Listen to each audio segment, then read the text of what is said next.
alaikum wa anni faddaltukum 'alal 'alamin. Wahai Bani Israel, uzkuru ni'mati, perbanyaklah mengingat atas nikmatku, allati an'amtu 'alaikum, yang aku sudah kucurkan buat kalian semua, wa anni faddaltukum 'alal 'alamin, dan aku sudah menjadikan kalian semua mulia di atas dunia. Jadi kalau tadi ada yang berlaku antara Israel dengan Bani Israel itu sangat jauh. Jadi Bani Israel itu adalah kelompok manusia, komunitas manusia dilihatkan oleh Allah Subhanahu wa Ta'ala, karena mereka notabene adalah keturunan para nabi Allah, bahkan Rasulullah Subhanahu wa Ta'ala. Jadi kasihkan paparan, kasihkan edukasi kepada anak dan generasi kita. Justru inilah perjuangan kita, memberikan ilmu, memberikan knowledge kepada anak-anak kita. Jangan sampai mereka salah tafsir mana Bani Israel dan mana Israel. Apalagi sekarang banyak slogannya bukan Israel, apa? Israel. Nah, artinya harus kita bedain mana Israel, mana Bani Israel. Bahkan tadi kita baru pahami Yahudi saja itu ada kelompok. Ada Yahudi garis keras, ada Yahudi pro perdamaian. Tetapi kita yang selama ini mengenal adalah firman Allah, walan tardu ankal yahudu walan nasara hatta tattabi'a millatahum. Itu yang selama ini kita telan. Tapi faktanya ternyata Yahudi juga tidak semua adalah Zionis. Maka kita doain, mudah-mudahan seperti Rasulullah mendoakan para Yahudi di zamannya, Allahumma hdi qaumi fa innahu la ya'lamun. Ya Allah, berikanlah petunjuk dan hidayah kepada kaum-kaumku, karena mereka belum tahu siapa aku yang sebenarnya. Siapa tahu di balik kejadian ini Allah punya strategi lain. Ternyata kekuatan umat Islam untuk menghadapi Zionis Israel bukan hanya dari umat Islam, tapi Allah munculkan dari umat-umat yang lain. Amin.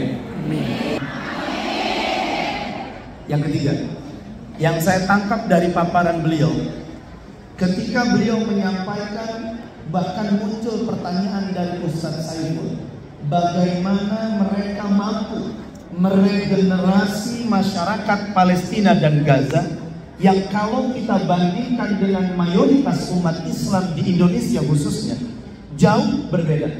Tapi kenapa mental anak-anak mereka lebih kuat, mental mereka lebih dahsyat, bahkan keimanan mereka sangat-sangat luar biasa, high class, bandingkan dengan anak-anak kita yang ada di Indonesia yang mayoritas muslim, yang mayoritas muslimah. Tapi bagaimana ketika isu Palestina dan Gaza, mereka hampir tidak memperdulikan keadaan tersebut. Betul? Fakta di lapangan, yang care, yang perhatian terhadap orang dan warga Palestina serta Gaza itu bisa dihitung rank usianya adalah 50 tahun ke atas. 50 tahun ke bawah atau 40 tahun ke bawah itu sangat-sangat minim mereka untuk senantiasa mendukung dan mensupport masyarakat kita yang ada di Palestina dan Gaza. Maka kita tanamkan apa yang disampaikan, bahwasanya kunci daripada kekuatan iman dan tauhid mereka adalah di dalam pendidikan seorang ibunya. Maka Rasul katakan dalam satu hadisnya bahwa al-ummu madrasatun lil ibn, seorang ibu adalah madrasah terbaik bagi anaknya. Maka Palestina dan Gaza harusnya jadi potret besar buat kita. Oke lah kita tidak bisa berangkat ke sana. Oke lah kita tidak mampu menyumbangkan harta benda untuk membantu meringankan beban mereka. Tapi minimal potret kejadian Palestina dan Gaza ini menjadi pelajaran dan motivasi besar, khususnya buat kaum ibu, bagaimana untuk merefleksikan mendidik anak-anak dan generasi di akhir zaman supaya mereka iman sama Allah, iman terhadap Al-Quran, iman kepada perjuangan Rasulullah, iman terhadap sunnah Nabi Muhammad Sallallahu Alaihi Wasallam. Maka kita kumpul di tempat ini adalah bukan secara kebetulan, melainkan Allah takdirkan supaya telinga kita semua mendengar paparan yang disampaikan oleh orang terdekat yang hidup di jalur Gaza. Maka kita jadikan pelajaran 3 poin tadi. Yuk ibu-ibu, mari kita berjuang. Perjuangan kita tidak seberat mereka. Perjuangan kita tidak sedih mereka. Perjuangan kita penuh dengan kenikmatan. Kita bisa menikmati dan mendidik anak kita dengan air yang sangat luar biasa. Kita mampu mendidik anak-anak kita dengan memberikan suplemen makanan yang sangat luar biasa. Kita mampu memberikan gizi-gizi terbaik buat anak-anak kita, supaya mereka lebih cerdas, supaya lebih pintar untuk iman kepada Allah Subhanahu wa Ta'ala. Tapi kenapa kita selalu mundur dalam hal ini? Karena mungkin kualitas kita sebagai orang tua masih perlu dipertanyakan tentang perjuangan dan jihad kita menanamkan pendidikan terbaik untuk anak dan generasi.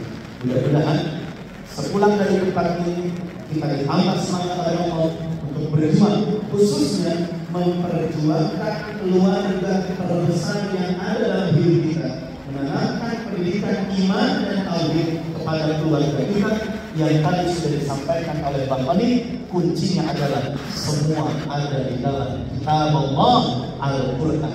Maka Rasulullah tidak akan pernah keliru dan tidak akan pernah salah.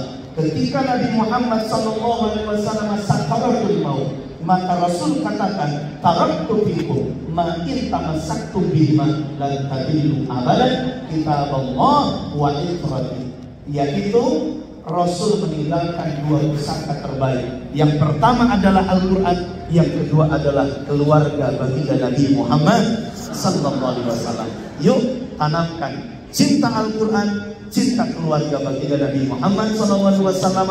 Jika esok lusa yang akan datang Allah panggil usia kita, mudah-mudahan kita semua dalam keadaan husnul khatimah. Amin ya rabbal alamin. Mangga untuk selanjutnya silahkan nilai perjuangannya kita aplikasikan berbentuk sunduk, nafkahkan rezeki terbaik kita buat saudara kita yang ada di Palestina dan di Gaza. Semoga sedikit, banyak, besar ataupun kecil yang sudah kita nafkahkan di jalan Allah, Allah gantikan di dunia ataupun Allah gantikan nanti di akhirat. Amin ya rabbal